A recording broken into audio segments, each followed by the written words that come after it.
खा पी रहे थे और मस्ती कर रहे थे जब कोरी ने पूछा, क्या तुम लोगों ने नई सीरीज देखी, वो स्क्विड गेम? मैं सीरीज का फैन बिल्कुल नहीं हूँ क्योंकि ये खत्म होने में बहुत समय लगाती है। मैंने कहा, नहीं यार, मैंने नहीं देखी, पर पिछले हफ्ते मेरे ऑफिस में सभी लोग इसके बारे में बात कर रहे थे। किस बारे में है ये सब? जोना ने बताया, बचपन की गेम को रियल लाइफ में दिखाया गया है और अगर आपने इस गेम के रूल्स के मुताबिक नहीं खेला तो आप मारे जाते हैं। अच्छा, तो फिर इसमें बचपन की कौन सी गेम्स हैं? वेल, जैसे कि tug of war, marble game और स्पेशली रेड लाइट और ग्रीन लाइट। अरे हाँ, मुझे याद है ये आखिरी वाला गेम। कितना खेलते थे हम ये गेम बचपन में, है ना? सही में यार, पुरानी यादें ताजा होने लगी जैसे ही हम चारों दोस्त मेरे लिविंग रूम में बैठकर अपने बचपन को याद करके हंसने लगे। मैं, जोना, कोरी और ओलिवर एक ही पड़ोस में बड़े हुए। हम साथ ही पढ़ते और साथ ही खेलते थे।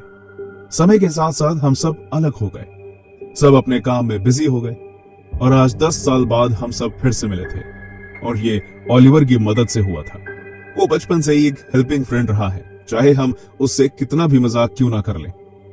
10 साल बाद ओलिवर ने हम सब से संपर्क करा और मेरे घर लॉस एंजलिस में मिलने का प्लान बनाया। हम एक दूसरे से मिलकर बहुत खुश थे। हम सब साथ बैठे, स्वादिष्ट खाना खाया और ड्रिंक्स एंजॉय कर रहे थे। हमें एक बार फिर एक दूसरे की कंपनी में मजा आ रहा था। जब हम स्क्विड गेम की बातें कर रहे थे, ओलिवर ने बीच में कहा, क्या तुम्हें याद है वो रेड लाइट ग्रीन लाइट खेलते हुए तुम मुझे सर पर कितने थप्पड़ मारते थे, है ना? जोना ने चिकन का एक बड़ा बाइट लेते हुए कहा, तुम्हारा मतलब उस स्टैचू गेम से है ना? अरे वही तो मैं तुम लोगों को बता रही थी, कोरी ने कहा।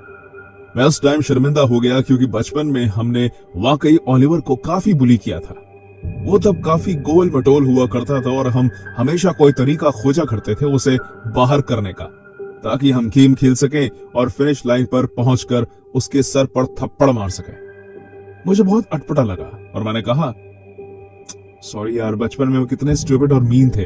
ओलिवर ने मुस्कुरा कर कहा, कोई बात नहीं, मैंने कभी माइंड नहीं किया। अचानक जोना उठा और उसने ओलिवर के सर पर थप्पड़ मारा। ऑफ कोर्स, तुमने कभी माइंड नहीं किया क्योंकि तुम्हारे पास माइंड है ही नहीं। थोड़ी जोर जोर से हंसने लगी, पर मुझे वो मजाक बिल्कुल पसंद नहीं आया। मैंने उसे कहा कि उसने बहुत पी ली है और वो हद पार कर रहा है और जो उसे नहीं करनी चाहिए। मैं ओलिवर के चेहरे पर गुस्से की लहर देख पा रहा था, पर उसने कुछ नहीं कहा।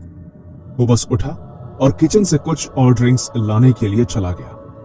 जैसे ही ओलिवर वहां से गया, मैंने कोरी और जोना को बहुत सुनाया, ये क्या हरकतें कर रहे हो तुम दोनों? अब हम बच्चे नहीं हैं।